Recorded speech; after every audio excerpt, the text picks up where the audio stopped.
નમસ્કાર વહાલા વિદ્યાર્થી મિત્રો, આજે આપણે ધોરણ 6 વિષય હિન્દી તારીખ 4/3/2022ના રોજ લેવાનાર સામાયિક મૂલ્યાંકન કસોટીનું સંપૂર્ણ પેપર સોલ્યુશન જોઈશું, જેનો સમય છે 1 કલાક અને કુલ ગુણ છે 30। प्रश्न 1।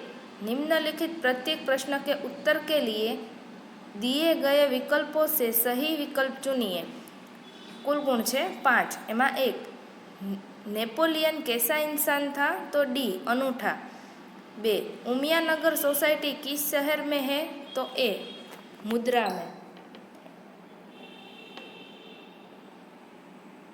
3, दुश्मनी से हमें किसके खो जाने का डर है? तो बी, खुद के। 4, मानव शब्द का विरोधार्थी शब्द बताइए? तो डी, दानव। 5, कवि किसकी रोशनी मांगता है? तो सी, ज्ञान। प्रश्न 2, कोष्टक में से उचित शब्द चुनकर रिक्त स्थानों की पूर्ति कीजिए। कुल गुण है 3। एमा 1, खाली जगह शुरू सिलसिला तो सुविधाओं। 2, नए नए खाली जगह बनाए तो उपकरण। 3, खाली जगह पर बातें करिए तो मोबाइल। प्रश्न 3, निम्नलिखित प्रश्नों के उत्तर दीजिए। कुल गुण है 5। एमा 1, हमें कैसे रास्ते पर चलना चाहिए? क्यों? उत्तर, हमें नेकी मतलब अच्छाई के रास्ते पर चलना चाहिए, क्योंकि इसी से जीवन में सुख और शांति मिल सकती है। 2, नेपोलियन लड़की को अपने घर क्यों ले गया? उत्तर, लड़की के अमृत खराब हो जाने से उसे नुकसान हुआ था। नेपोलियन माँ से पैसे दिलाकर उसका नुकसान पूरा करवाना चाहता था, इसीलिए वह लड़की को अपने घर ले गया।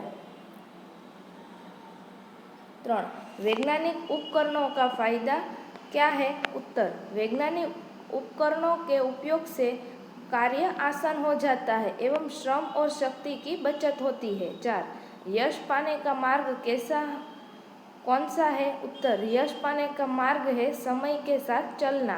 5, तेनालीराम बालक को कौन सी सजा दिलाना चाहते थे? उत्तर, तेनालीराम बालक को यह सजा दिलाना चाहते थे कि उद्यान में किए गए नाटक को वह दरबार में दोहराए। प्रश्न 4, निम्नलिखित प्रश्नों के उत्तर दीजिए। 1, सबका जीवन ही बन जाए मधुवन का भावार्थ क्या है? उत्तर, मधुवन का अर्थ है वह बगीचा जिसमें सुंदर और खुशबूदार फूल खिले हो। हमें सबको खुशियों के फूल बांटने चाहिए। ये फूल पाकर लोगों के चेहरे पर उदासी नहीं रहेगी, उनका मन प्रसन्नता से भर जाएगा, वे आनंद और उल्लास का अनुभव करेंगे। इस प्रकार उनका जीवन सुखी बन जाएगा। 2, खलीफा ने हसन को अपने दरबार में क्यों बुलाया? उत्तर, एक दिन खलीफा अपना भेष बदलकर शहर में घूम रहे थे। एक जगह उन्होंने कुछ लड़कों को न्यायालय का खेल खेलते हुए देखा। वे छुपकर उनका खेल देखने लगे। जो लड़का न्यायाधीश बना था वह उसकी समझदारी और निर्णय करने की पद्धति उन्हें बहुत अच्छी लगी। उन्हें लगा कि अली ख्वाजा और वाजिद के झगड़े को यह लड़का सुलझा सकता है, इसीलिए उन्होंने हसन को अपने दरबार में बुलाया। 3, आप अपने जेब खर्च का उपयोग किस प्रकार करते हैं? उत्तर, मुझे जेब खर्च के लिए प्रतिदिन 10 रुपये मिलते हैं। मैं सभी पैसे खर्च नहीं करता। हमारे स्कूल के उपहार गृह में चीज़ों किफ़ायत दरों पर मिलती है, इसीलिए स्कूल में नाश्ता करने के बाद भी मेरे पास कुछ रुपये बच जाते हैं। इन्हें मैं अपने पास बचा कर रखता हूँ। कभी किसी सहपाठी को सहायता की आवश्यकता हो तो मैं उसे इस बचत में से उसकी मदद करता हूँ। छोटी बहन की वर्षगांठ का उपहार भी मैं इसी बचत की रकम से खरीदता हूँ। माताजी और पिताजी के जन्मदिनों पर इसी बचत से मैं उनके लिए फूलों का हार जरूर लाता हूँ। इस प्रकार अपने जेब खर्च का मैं आवश्यकता के अनुसार उपयोग करता हूँ।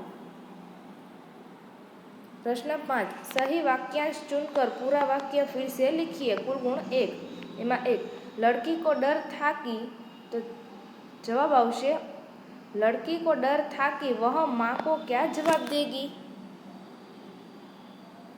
2 किताबें मन का अंधकार मिटाकर, तो जवाब आवशे किताबें मन का अंधकार मिटाकर ज्ञान का संचार करती है।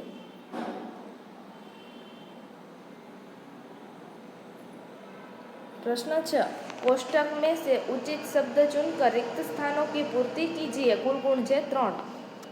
1 अली ख्वाजा ने मक्का खाली जगह की यात्रा का निश्चय किया, तो शरीफ।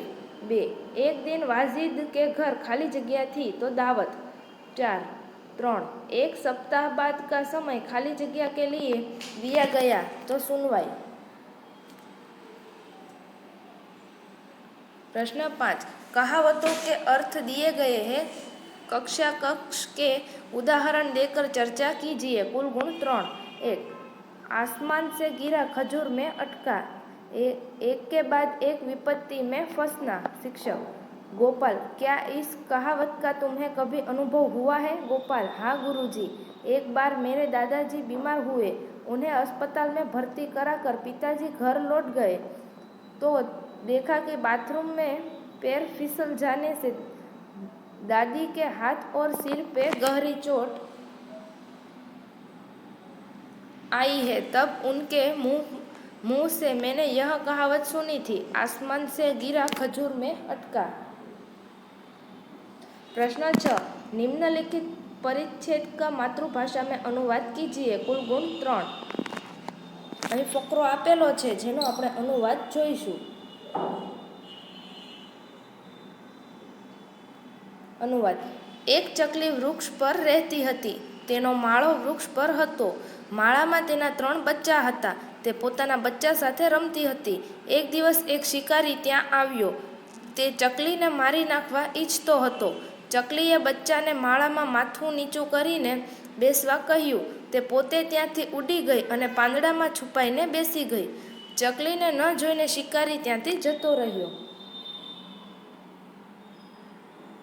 થેન્ક યુ વિદ્યાર્થી મિત્રો।